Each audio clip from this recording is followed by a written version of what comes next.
오늘은 악한 세대가 구하는 표적이라는 제목으로 말씀 증거할 때 많은 은혜를 받으시기 바랍니다.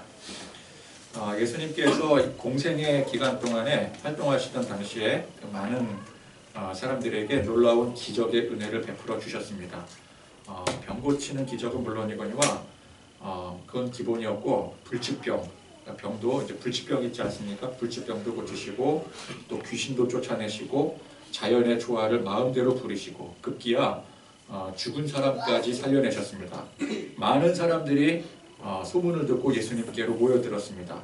그런데 이제 그렇게 모여든 대부분의 사람들이 예수님으로부터 나오는 그런 놀라운 기적의 혜택을 누리고자 나도 한번 그 기적을 누려야 되겠다. 그렇게 나오게 되었습니다. 자, 그렇다면은 그렇게 이제 어떤 삶의 기적의 혜택을 누리고자 했던, 그래서 예수님을 찾았던 그 사람들의 중심이 신앙에 있었겠습니까? 아니면 세상 가운데 있었겠습니까? 세상 가운데 있는 거죠. 왜 세상의 유익을 바라고 예수님을 찾은 거잖아요. 신앙적인 관심은 전혀 없었습니다. 대부분 기적의 혜택을 통해서 세상 유익을 바라고자 했습니다. 예수님께서 전하시는 말씀에는 별로 관심이 없었습니다. 만약 진리에 관심이 있었다면 예수님께서 십자가에 달리실 때 거기에 같이 동조하고 비난하지 않았을 것입니다. 진리의 예수님께서 지금 십자가를 지시는데 의리를 지키려고 같이 싸우려고 했겠지. 거기서 같이 군중들이 동요가 돼서 십자가에 못 박아라, 죽여라 그러지 않았을 거라고요. 정작 예수님 십자가와 무덤을 지킨 사람은 얼마 되지 않았었습니다. 예수님의 제자들조차도 다 도망가고 없어졌죠. 그러니까 제자들이고 사람들이고 전부 다 예수님의 기적을 통한 세상 유익을 바라고 따라왔었던 것이었습니다. 그런데 그게 없어지니까, 그게 사라지니까 다들 배신하고 도망쳐버리고 만 것이죠. 오늘 말씀에서는 서기관들과 바리새인들이 예수님께 표적을 구하고 있다고 했습니다. 기적과 표적은 그 나타난 형태는 똑같습니다. 그러나 의미가 분명히 다릅니다. 기적은 나타난 결과 그 자체가 중요하지만 표적은 그 결과가 나타나게 된 원인이 중요한 것입니다. 그러니까 결과는 뭐예요? 병 고쳐졌다, 문제 해결받았다, 세상적인 유익이죠. 그러나 원인은 무엇입니까? 예수님의 그 표적을 통해서 그 표적이 왜 나타나게 되었는지, 왜 그런 기적을 행하셨는지, 그리고 어떻게 이런 기적이 나타날 수 있는지. 그러면 결국 이 표적을 통해서 이 표적을 행하신 예수님이 누구신가에 초점을 맞추게 되어 있는 거죠. 도대체 저분이 누구길래 저런 말도 안 되는 기적을 베푸시는 것일까? 그리고 왜 베푸시는 것일까? 예수님에게 관심을 갖게 되고 예수님이 하시는 그 목적에 대해서 관심을 갖게 되는 거예요. 그러니까 원인이 중요한 것입니다. 그러니까 우리는 예수님께서 행하신 기적을 표적의 관점으로 봐야 됩니다. 기적이 아니라 표적. 기적은 뭐라고요? 나타난 결과. 표적은 뭐예요? 그 원인. 그렇죠? 그러니까 기적의 혜택을 누리고 말게 되면은 그러면 그 기적이 무슨 의미가 있겠어요? 당장은 효과가 있죠. 당장은 내게 유익이 올 것입니다. 그러나 그것이 당장의 유익이 될지언정 진정한 유익은 될 수가 없는 거예요. 제자들을 비롯해서 대다수의 예수님을 따랐던 사람들의 관점이 무엇이었습니까? 기적을 통한 당장의 유익. 결국은 어떻게 됐어요? 예수님을 배신하고 세상으로 흩어졌습니다. 물론 나중에 그들 중에 제자들과 또 더러 이제 구원받을 사람들은 돌아왔지만 그 시점에서는 예수님을 배신하고 세상으로 돌아가 버린 거예요. 거기서 성령님께서 역사하지 않으셨다면 그냥 그걸로 끝나는 겁니다. 그러니까 기적의 의미가 있는 것이 아니라, 기적의 혜택을 누리는 것에 의미가 있는 게 아니라 그 기적을 행하신 예수님이 누구신가? 예수님을 바라보고 예수님께 집중을 해야 비로소 그 기적이 의미가 있어지는 겁니다. 근데 그런 의미에서 봤을 때 오늘 서기관들과 바리새인들은 보니까 기적이 아니라 표적을 구하고 있다고 했어요. 그러면 이제 표적을 구했으니까 역시 하나님의 말씀을 깊이 연구하고 가르치는 사람들이만큼 보통 일반인들과는 다른 사람들이었구나. 그렇게 생각할 수 있을까요? 근데 예수님의 말씀을 보면은 예수님께서 오늘 이 서기관들과 바리새인들을 굉장히 신랄하게 비판을 하고 계십니다. 악한 세대라고 묘사를 하고 있고요. 더러운 귀신 들린 자들이라고까지 칭하고 있습니다. 왜 그런가? 그들이 표적을 구하기는 하는데 기적이 아닌 표적을 구하는데 그 본심이 악하기 때문에 그런 거예요. 그러니까 표적을 구한다고 다 예수님께 관심을 갖고 예수님을 믿는 게 아닙니다. 그들은 반대로 예수님이 메시아가 아니라는 사실을 증명하고 싶은 거예요. 어떻게든 예수님께서 하시는 모든 일들을 방해하고 핍박하고 싶었습니다. 그들은 예수님의 기적이 가짜라고 믿고 싶었어요. 그래서 그걸 증명하고 싶습니다. 가짜라고 증명이 되었을 때 그 가짜 기적이 곧 예수님이 사기꾼이라는 표적이 되는 거죠. 그죠? 그러니까 분명히 조작했을 것이다. 깊게 파고들면은 언젠가 반드시 꼬투리가 잡히게 될 것이다. 무슨 꼬투리요? 가짜라는 꼬투리. 근데 아무리 파도 가짜라는 꼬투리 증거가 나옵니까? 증거가 나올 수가 없죠. 가짜가 아니니까. 그죠? 그러니까 안 나오니까 어떻게 해요? 우겨댑니다. 어떻게 우겨대? 지난 시간 말씀해 보니까 그가 귀신의 왕 바알세불을 힘입어 저런 기적을 행하는 거다. 그렇게 우겨대는 거예요.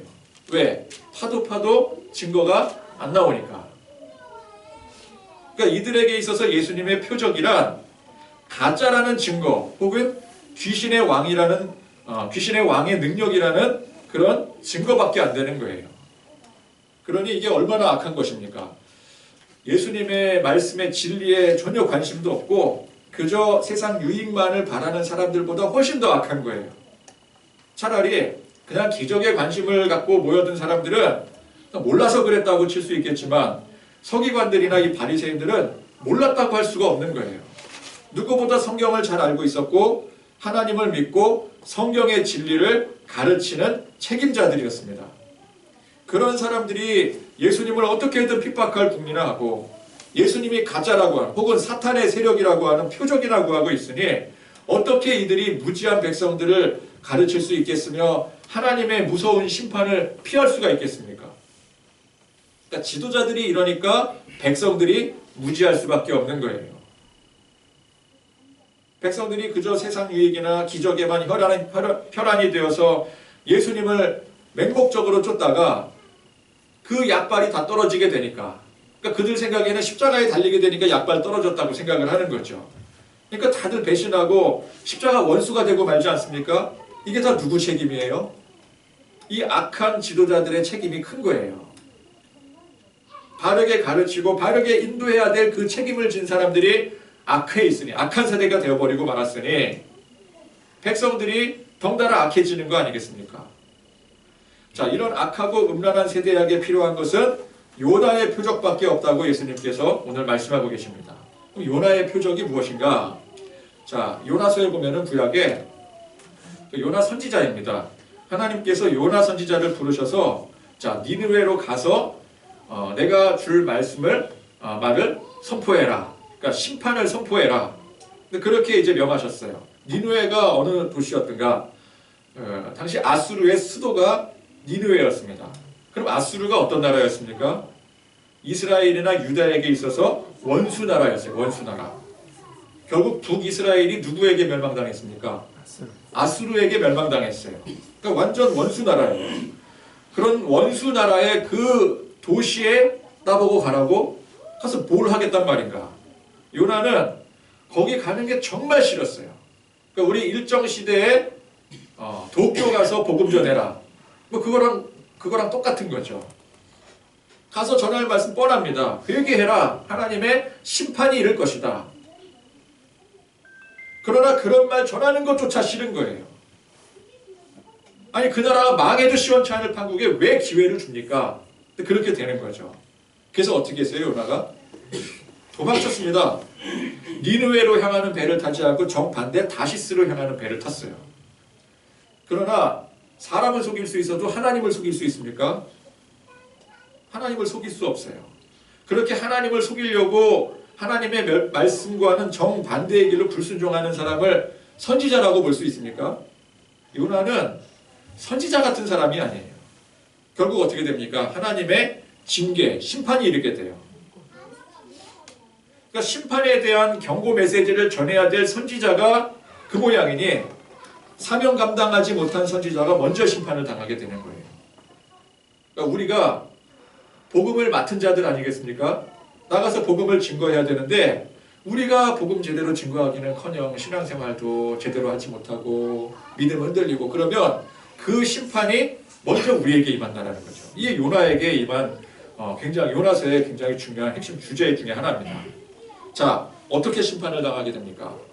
풍랑이 일게 되고 그래서 결국은 이제 요나가 제비가 뽑혀서 제물로 바쳐지게 돼요. 그 풍랑이 있는 바닷속에 그냥 던져지게 됩니다. 산채로. 그랬더니 어떻게 돼요?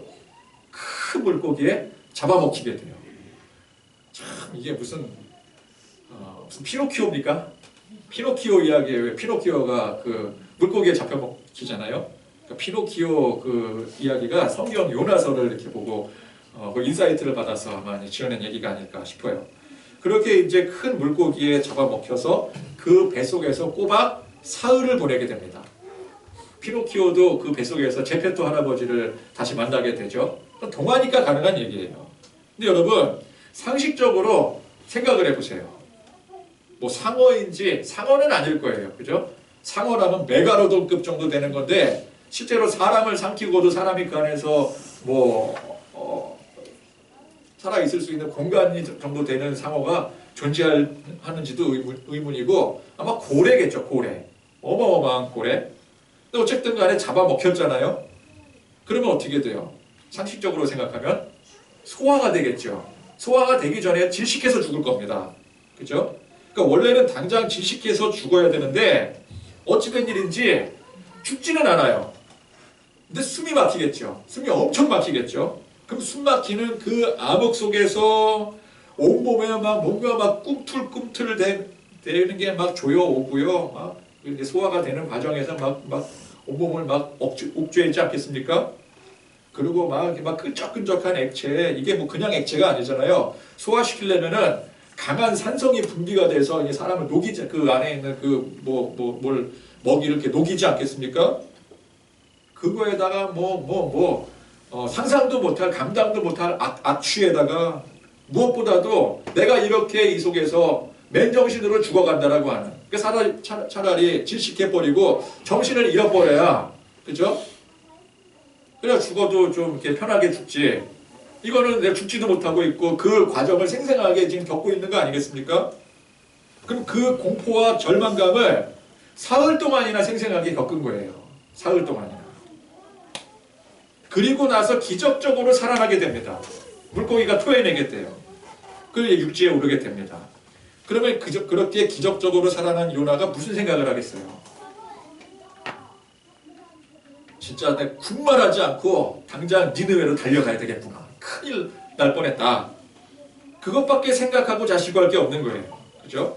자, 그러면 그렇게 물고기 뱃속에서 사흘 동안을 사경을 헤매다가 나온 그 요나가 결국은 니느웨로 가지 않았습니까? 하나님 말씀대로. 그럴 때 이 니느웨가 하나님을 향한 그 은혜와 또 사명감 그런 중심으로 나갔겠습니까? 아니면은 죽기 싫어서 무서워서 갔겠습니까? 죽기 싫어서 간 거죠.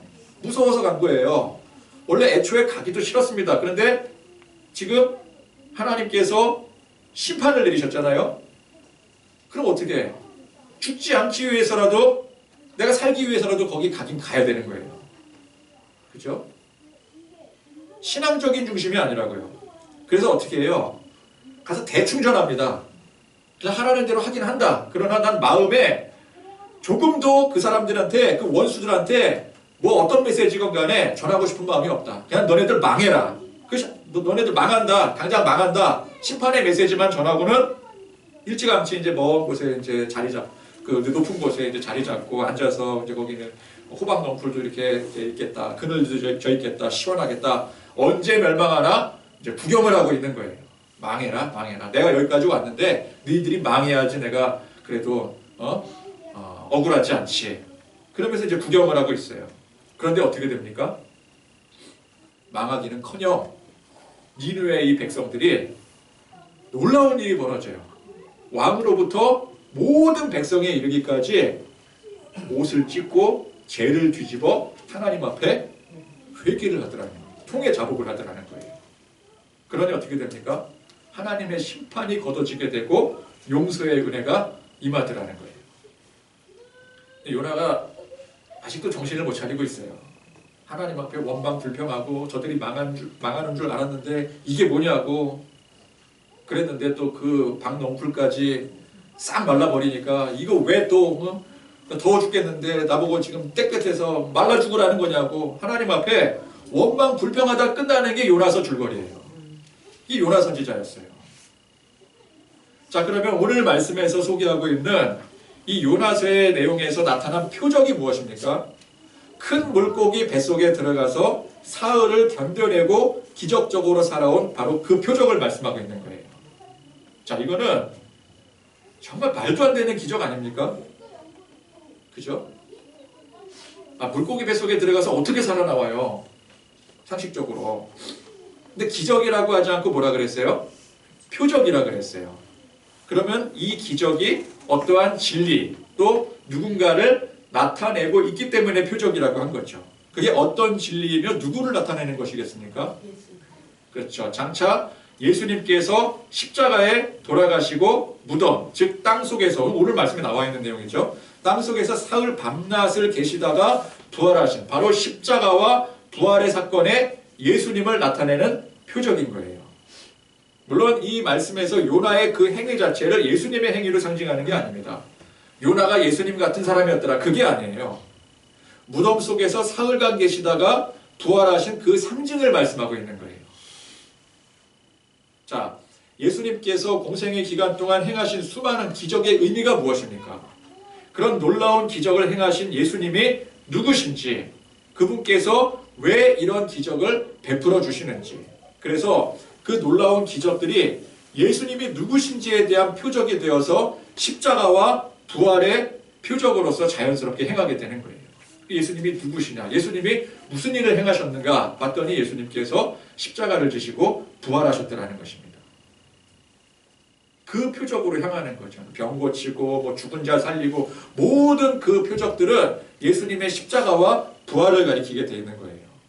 그러니까 요나의 표적을 오늘 말씀하신 것은 이 표적의 의미와 같이 예수님의 이 기적을 대하는 모두가 십자가와 부활의 표적으로 가야 된다라고 하는 것을 말씀하고 있는 것입니다. 그죠? 결국 요나가 사흘 만에 살아났듯이 나도 사흘 만에 부활하게 될 것이다. 그 표적을 봐야 된다는 거예요. 그러니 이 요나의 표적은 서기관과 바리새인들뿐만 아니라 모든 사람들이 그 대상이 되는 것입니다. 그러니까 예수님을 따르던 뭐 사람들이 뭐 세상 유익을 바라고 그렇게 기적을 바라건 아니면 바리새인들과 이 서기관들이 악한 의도를 가지고 그 표적을 구하건 간에 예수님께서 보여주실 표적은 바로 이 요나의 표적, 즉 사흘 만에 무덤에서 일어나 부활하실 예수님이시라는 거예요. 그러니까 십자가와 부활로 인한 구원의 은혜로 가야 되는 것입니다. 기적의 혜택에서 머무는 것이 아니라 혹은 그것을 비판하고 핍박하는 데서 끝나는 것이 아니라 십자가의 은혜로 가야 되는 거예요. 부활의 은혜로 가야 되는, 구원의 은혜로 가야 되는 것입니다. 자, 그런데 이 구원의 은혜는 그 대상이 유대인들에게만 국한되어 있지 않습니다. 자, 이 요나의 표적에서 하나님께서는 원래 니느웨를 심판하려고 하셨어요. 그런데 이 니느웨의 전 백성들이 왕으로부터 시작해서 모두가 다 회개를 하니 하나님의 용서의 은혜가 내려지게 되었습니다. 니느웨는 이방 중에 이방입니다. 그냥 이방인들이 아니고 원수들이에요. 원수들. 즉 예수님을 통한 구원의 은혜가 유다를 넘어서 온 열방에 이르기까지, 원수 나라에 이르기까지 이 복음이 땅끝까지 이르게 될 것이라는 표적이기도 한 것입니다. 그러니까 바리새인들, 유대인들뿐만 아니라 오늘 우리가 이 성경 말씀의 수많은 표적들을 통해서 또한 우리 삶 속에 하나님께서 우리에게 베풀어 주시는 수많은 그 기적들을 통해서 먼저 예수님의 십자가의 보혈의 공로로 구원받았음에 모든 기적과 모든 그 하나님의 은혜는 이 예수님의 십자가 표적으로 가야 되는 거예요. 그래서 우리가 구원받았음에 감사하고, 그러니까 이것이 우리에게 주신 가장 큰 축복임을 먼저 깨닫고 고백해야 되는 것입니다. 세상에서 잘 되고 부자 되고 성공하고 일 잘 풀리고 하는 게 그게 문제가 아닌 것입니다. 그런 것들과는 비교할 수조차 없는 놀라운 은혜를 이미 우리가 받게 된 거예요. 받아 누리고 사는 겁니다. 이 놀라운 은혜를 받은 우리가 요나가 니느웨로 행했듯이 이제 세상으로 나가서 이 진리의 복음을 열심히 전파해야 되는 것입니다. 그것이 우리에게 주어진 사명입니다. 그러니까 예수 믿는다라고 하는 것은 이 놀라운 은혜를 깨닫고 사명을 받아 나가서 전파하는 것을 말하는 거예요. 교회에 모이는 것만이 예수 믿는 게 아닙니다. 교회에 모였으면 나가야 되는 거죠. 어디로 나갑니까? 여러분들의 삶의 현장으로 나가서 그냥 나가는 게 아니라 그냥 나가서 열심히 일하고 돈 벌고 아니면은 이렇게 좋은 어떤 것들을 영유하고 그렇게 사는 게 아니라 복음의 사명을 들고 나가는 거예요.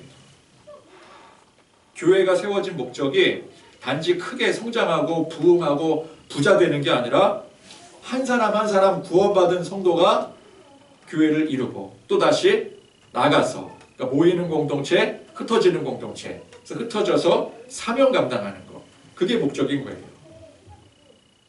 그러면 크기가 무슨 상관이겠습니까? 단 한 사람일지라도 우리가 주 안에서 사명자로 서는 게 중요한 거예요. 자, 또한 이 요나의 표적은 예수님을 그렇게 방해하고 핍박하는 서기관과 바리새인들에게 직접 주시는 말씀이기도 합니다. 자, 일단 이 요나 선지자의 모습을 보십시오. 명색이 하나님의 거룩한 사명을 받은 선지자였습니다. 그런데 요나 선지자는 보면은 구약에 이제 많은 선지자들이 나오지 않습니까?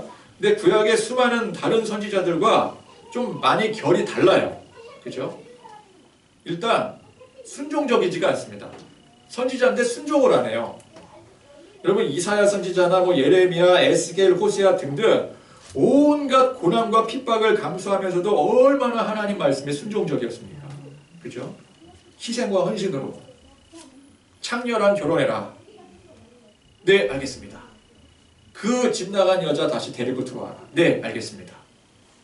수염을 밀고 몇 년간 살아라. 알겠습니다.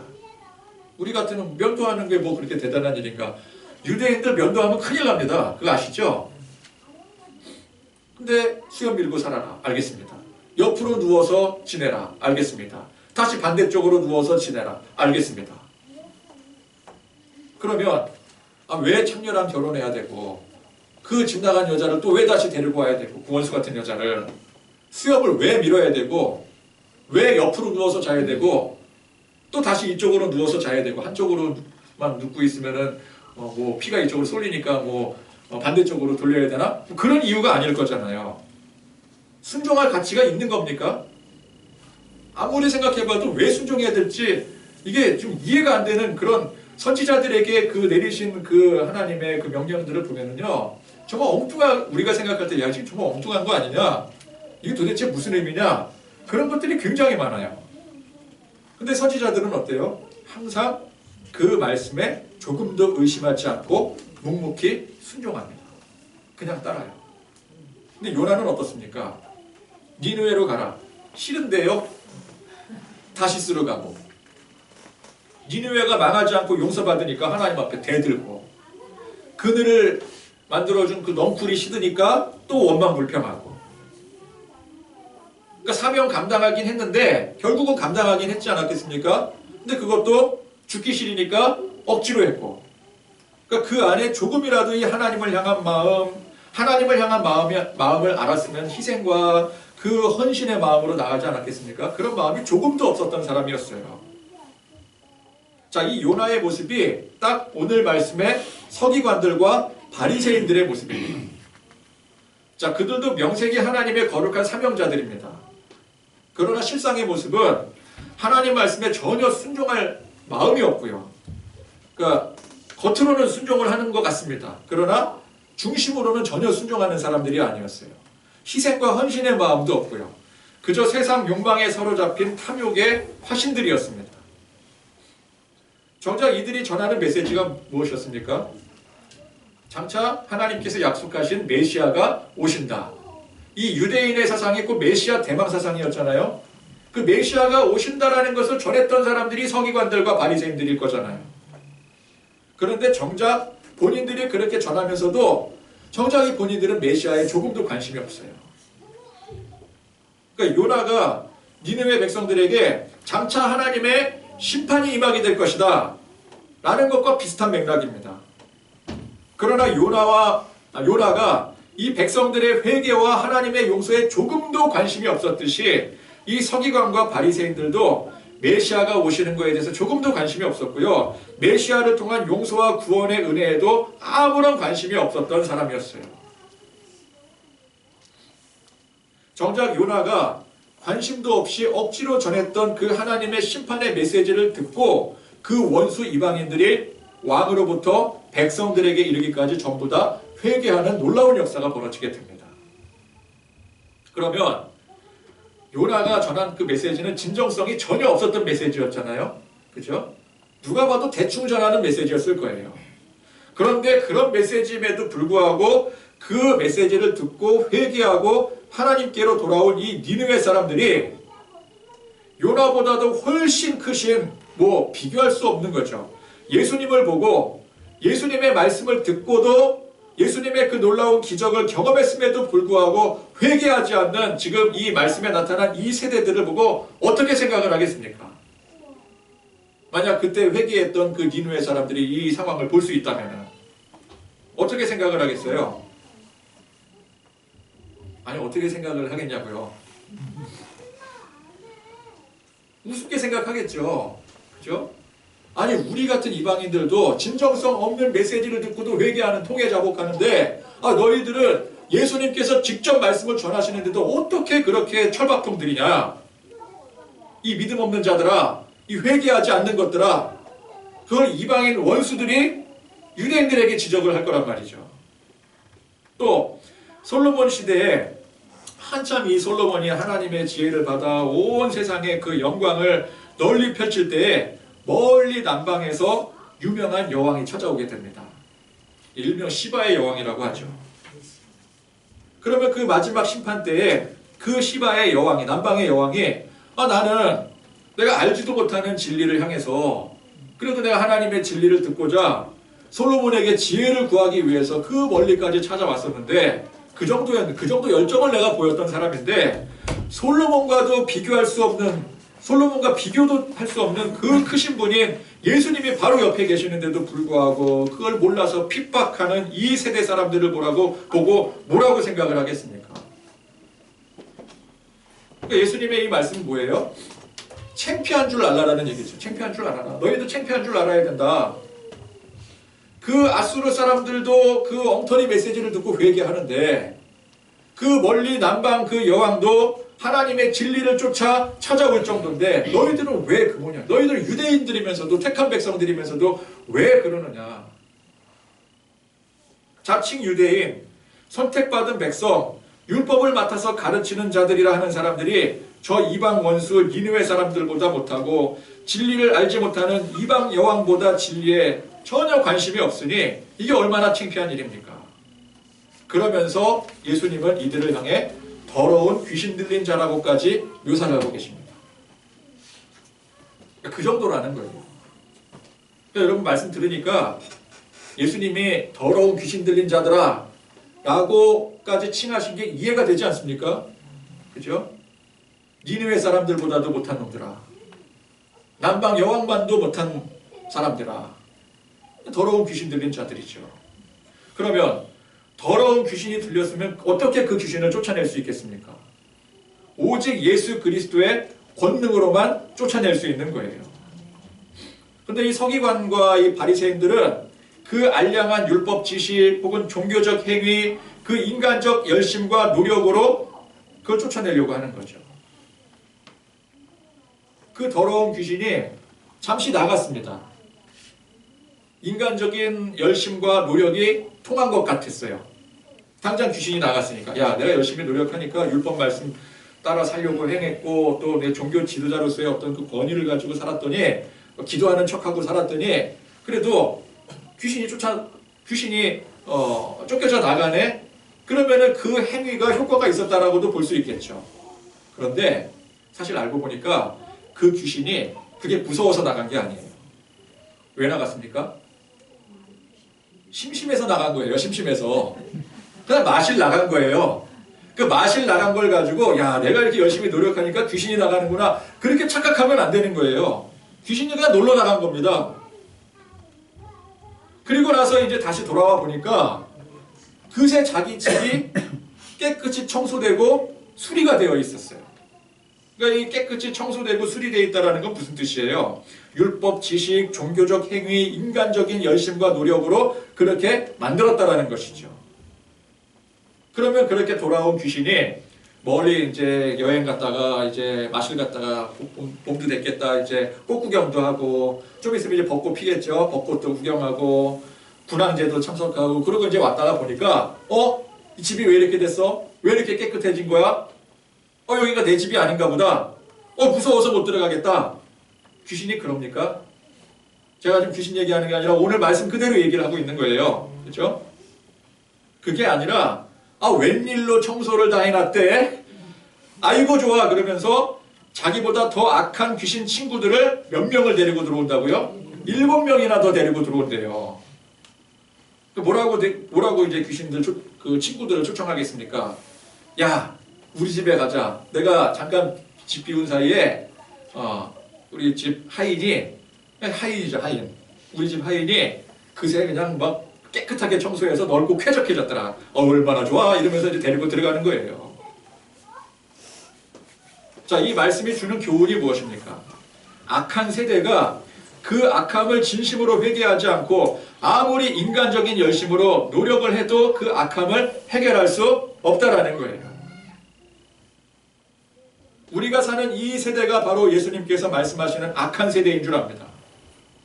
우리가 하나님 앞에 예수님 앞에 진심으로 회개하고 낮아지고 엎드리지 않고 세상적인 열심과 노력으로 무엇을 하든 간에 그것은 악한 죄만 더 키우게 되는 거예요. 야, 교회 사이즈 부흥시키자. 그래서 막 열심히 막 노력을 합니다. 그런데 그게 인간적인 열심이에요. 그럼 교회는 사이즈가 커질지 몰라도 깨끗하게 소재가 되고 청소가 되고 막 그럴지는 몰라도 그 안에 7귀신을 데리고 들어오게 되는 거죠. 내가 어떻게든 착실하게 살려고 열심히 살려고 세상적으로 노력을 합니다. 돈도 열심히 벌고요. 또 정말 성실하게 살려고 아침부터 저녁까지 열심히 일하고 규칙적으로 생활하고 종교적 열심도 중요해서 성경 말씀도 열심히 보고 하는데 그 마음의 중심에 하나님을 향한 사랑이나 그 은혜에 대한 열정은 없어요. 그러면 어떻게 돼요? 아무리 열심히 노력한들 오히려 귀신이 나가서 7귀신을 데리고 들어온다는 거예요.